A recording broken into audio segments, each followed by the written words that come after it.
Hey, Okoboji Market Update time once again, and we've been allowed in a special place right here at Beck Engineering.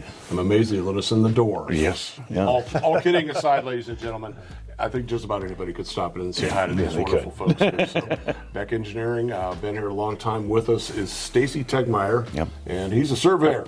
Yes, sir. All right. He's the main man. He's the $1 million bull rider.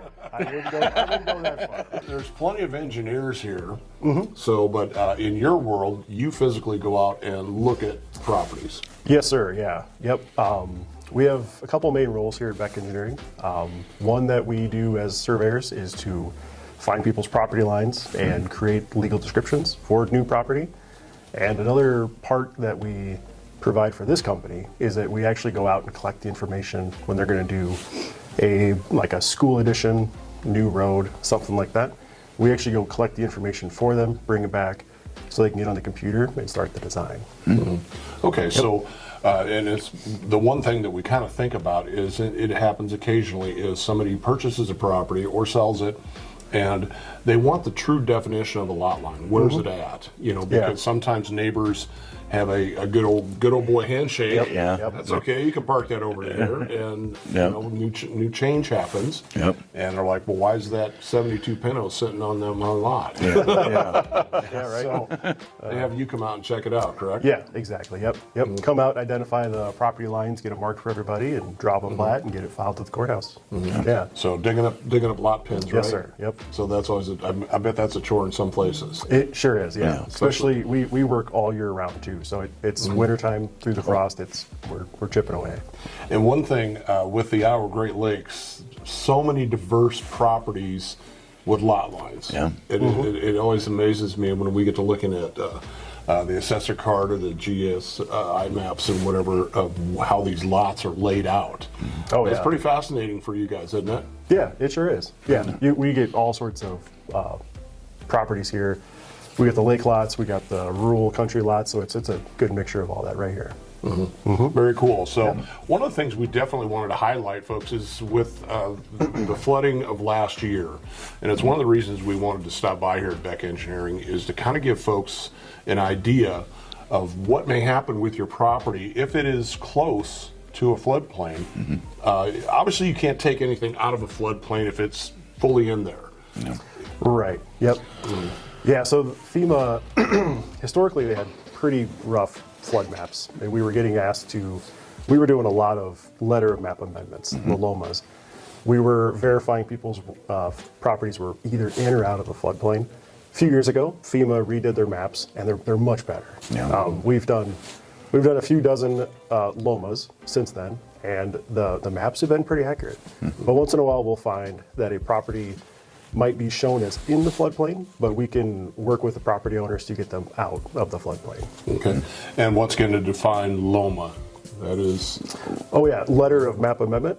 Is that what you're... Yep. Yeah. So we're literally amending...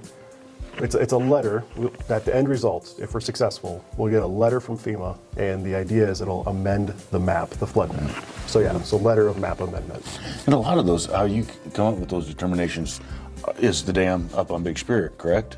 It depends on where you're at. FEMA determines what they've got a bunch of names for it. 100-year flood elevation, base flood elevation. So they have that number set for us, and then we've just got to go out and find where that elevation falls on the lake. But yeah, things such as dams and whatnot, those will affect them. I noticed that, it's neat that they did redo the flood maps, because I remember a couple years ago, you'd go to and list a house and it might be 15 feet above the lake. And all of a sudden, that's in the floodplain, but the one down there that's just got a straight walkout basement isn't. So I mean, we found a lot of weird things like that. They were pretty bad. Yeah. A lot of people that should not have been having to prove they were not in a floodplain were having to do it. Yeah. Yep.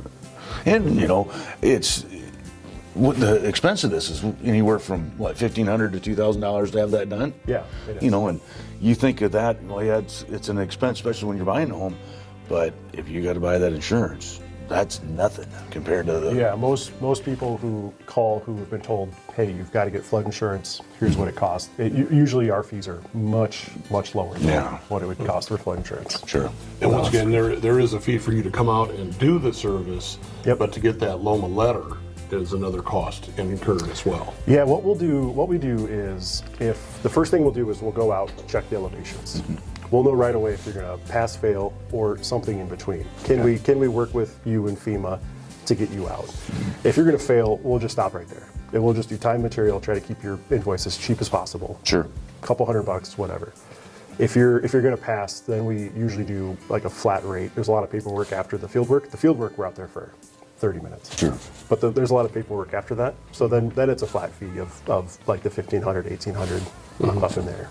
Okay, perfect. And another reason that we did stop by here is we recently dealt with a local property, and we have a couple pictures of that property where it was so close that the actual landscape piece on the back of the property hit that 100-year floodplain.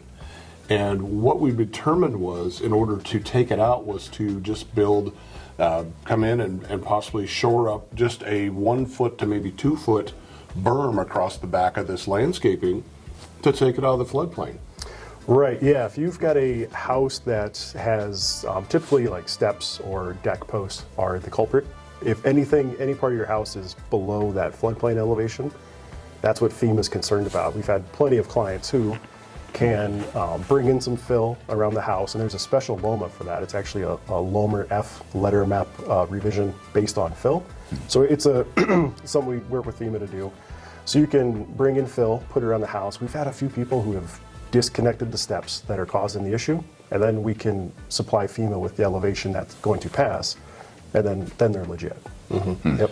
So really, I mean, some unique information there, ladies and gentlemen. My head's starting to hurt. How about yours? Well, these are always fun to talk about. But I mean, you think about it. Well, your house is in the floodplain, and a lot of people are misconstrued with that. Just like you said, it could be the steps, the deck steps that are in the floodplain, not the house. Yeah. And you just calm down here. We can work with this. It's pretty easy, and you guys can make that happen fairly quick and absolutely easy. And it's so black and white for FEMA. Yeah. If you are 1/100th of a foot within the floodplain, for them, you're just in. You're just in. So if we can figure out how to get you out, if it's that close, if it's reasonable, we can do it. Wow, that's crazy. And you know what's unique as well is that in this day and age, a lot of homeowners can look up, their map on the beacon and see what floodplain is there.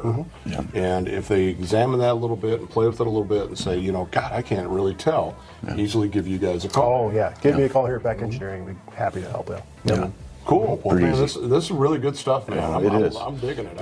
I really feel like I could go out and discuss something intelligently. Well, and I'm sure that I would imagine everybody that is even close to the floodplain has a lot of questions about this, and I hope that this answers it. But if it doesn't, you give me or Jimmy a call, or even call the boss here. Yep, please do. Yeah, you guys are a great bunch here. So worked with you here and there, and always willing to answer the questions. So definitely stop by here in Spirit Lake and say hi to you guys. You got a couple other offices throughout the area as well. Yeah, we sure do. Yeah, we've got Cherokee was our second office. Then we've got Orange City, Sheldon, and then we've got one in Clive as well. Holy cow! Good for you guys. Yeah. You've been taking care of a good chunk of Northwest Iowa. You bet. You betcha. Well, there you go, Stacy Tegmeyer, ladies and gentlemen, with a lot of great information that, It's pretty cool. This was a good day. Check it out at buyokoboji.com, ladies and gentlemen. You get to see all of our listings and all of this great information as well. Plus, where else, Rob? YouTube. Subscribe and smash that like button, please. You bet. We do a little Instagram, a little TikTok, a little Snapchat here and there. Yep. And coming into spring, ladies and gentlemen, maybe these are some guys that you might want to talk to when it comes to purchasing your new home or selling to see where your lot lines are at. Thanks again, Stacy, for letting us come in. Yeah. Thank you. For coming in. All right. I'm Jimmy McLenz, and I'm all about you. I'm Rob Hinn, and say something nice to somebody. Make them feel good. Thanks.